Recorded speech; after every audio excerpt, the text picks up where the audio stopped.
Boys, paru-paro G, ba't adan? Wala tayong magagawa, talagang sasakay sa TikTok para mag-trend ang kanyang sound. Diba? Itong champion na sunugan, sa akin lapnos, sa sobrang lakas ko, sumasabay na sa akin ang Diyos! Oh, putang ina!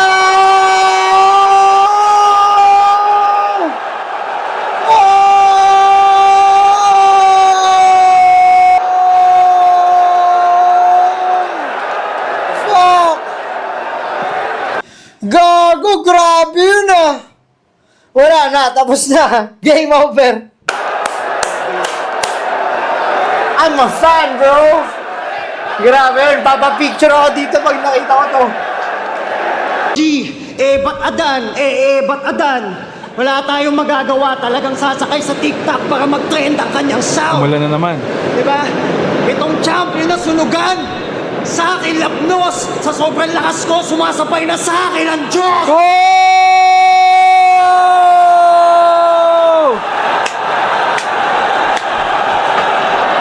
Putang ina, ayun pala yun. Oo nga, putang ina, lakas nga.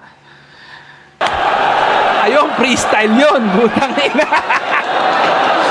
Kahit sabihin mong naisip mo na yun, kahit sabihin mo pa na bago pa lang tong event na to, may mga nauna ng lumaban at na-observe niya na nade-distract yung mga lumalaban kasi nga umuulan. Wala kasi ako dito pero tingin ko lang to na-observe niya na nung mga unang battle bago sila maglaban ni Saki, may mga battle MC na nadidistract siguro sa ulan. So, na-ready niya na yon at naipasok niya na yon.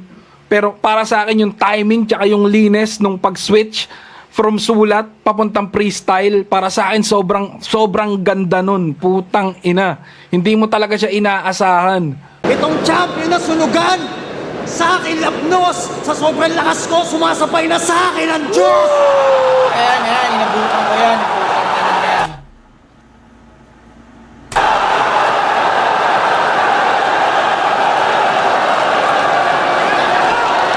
Ito yung may sinasabi ng parang alignment. Napansin mo nung round 1, sabi ni Zaki, natalo mo si Jonas dahil lang sa round 3 mo. Parang Ito na naman. Tapos at the same time, nag-freestyle siya. Yung buong rounds mo, ang lakas ng ulan. Parang there's level to this shit. Tapos yung dalawang yun, yung pa yung nangyari na ano, di ba? naman sa kanya, no? Parang nag-align nga eh. Oo. Parang nag-align nga. Ang galing din. Putang ina.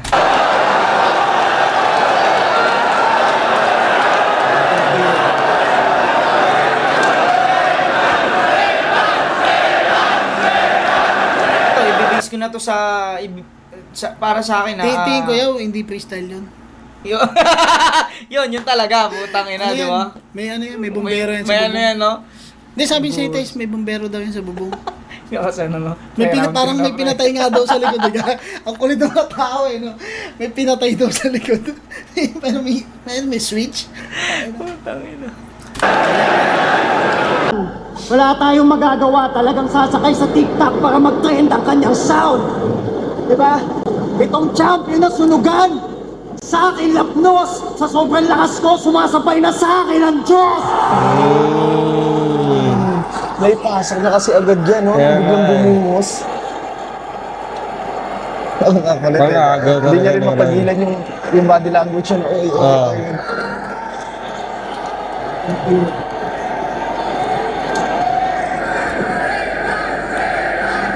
Kasi bago niya ibitaw, meron pang nakaanong round, nakaanong line eh, na kailangan niya patugmaan eh. Hindi parang pinutol niya na eh. Hindi, tsaka dahil din dahil din sa imahe niya Saint Eyes, tapos Pray for Us.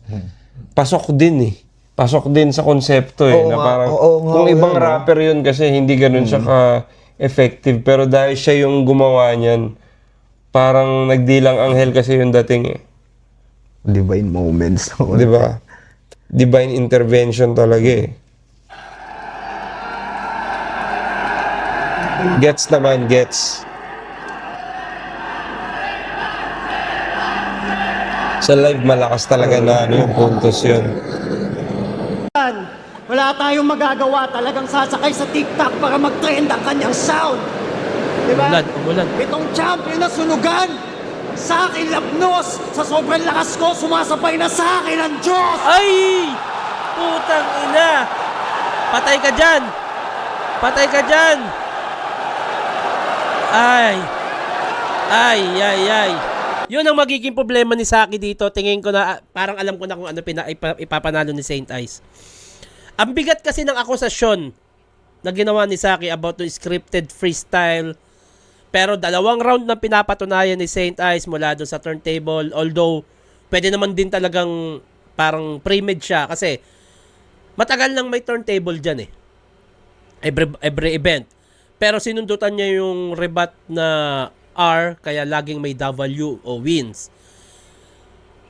Nagrebat siya ulit mula sa t-shirt nun. Smoke, real jokes, makatutulog ka, punda. Putang ina, biglang sumabay yung ulan.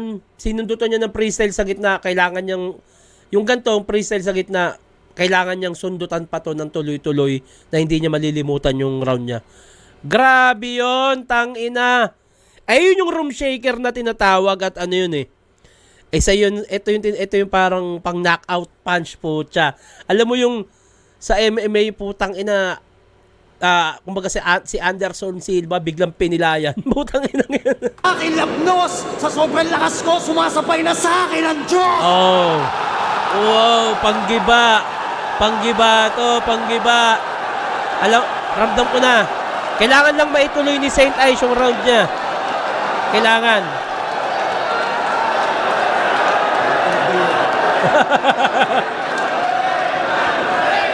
Dame. Wala tayong magagawa, talagang sasakay sa TikTok para mag-trend ang kanyang sound. Diba? Itong champion na sunugan, sa akin lapnos, sa sobrang lakas ko, sumasabay na sa akin ang Diyos!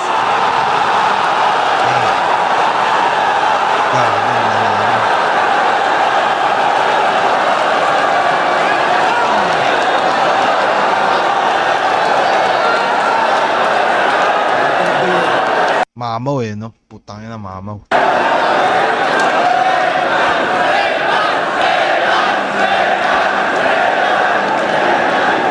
Ito yung ano, no? Parang tinutukoy nilang ano, no?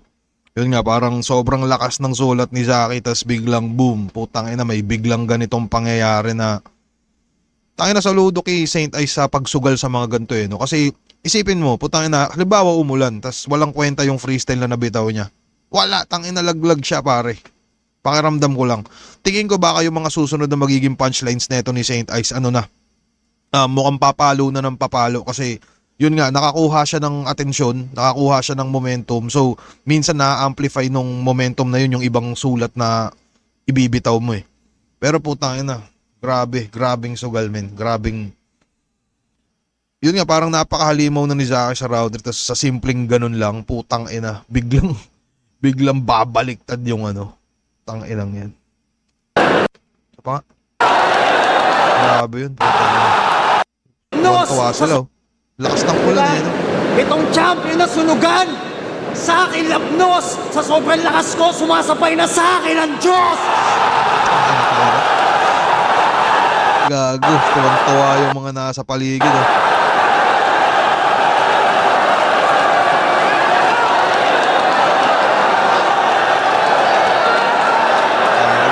Tangina, isa pa. Balikwas yung ano eh, no? Balikwas yung mga nanonood. Kung mapapansin nyo yung mga nakaupo, yung mga tao. Sound! Diba? Itong champion na sunugan, sa akin lapnos, sa sobrang lakas ko, sumasabay na sa akin ang Diyos! MZ napatayo. Si Kairam, tangina, nagsalsal sa gilid. Sino pa ba yung mga nasa unahan? Yun, si Slakon ba tong ano, naka-checkered? Slakon, di maiintindihan yan ni Slakon kasi alam naman natin yung isip ni Slakon medyo bawas, no? Pero tingnan nyo, putang, si Saint Ice kasi tangina umikot eh. Hindi na tuloy natin nakita yung paligid. Kasalanan mo to, Saint Ice, putang ina. Sabay scratch. Sa karit, putang. Kaya lala, men.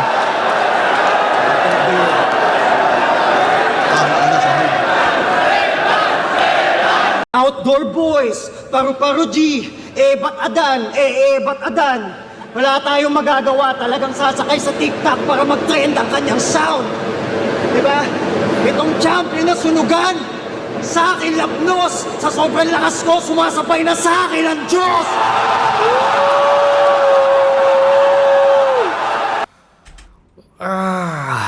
Ganon mag-flip. At feeling ko ito na yun, dire-diretso na yun.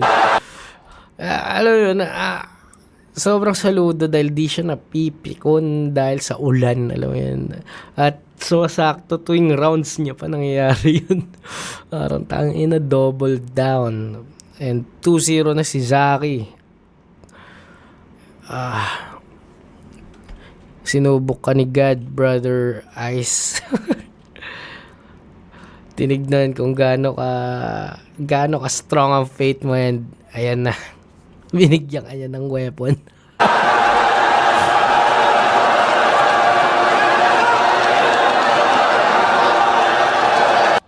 Mas malakas pa sa ulan ngayon yung crowd reaction. Yun yung crazy shit. Di ba kita nyo na kung gaano kahalaga ang freestyle na sinasabi ko?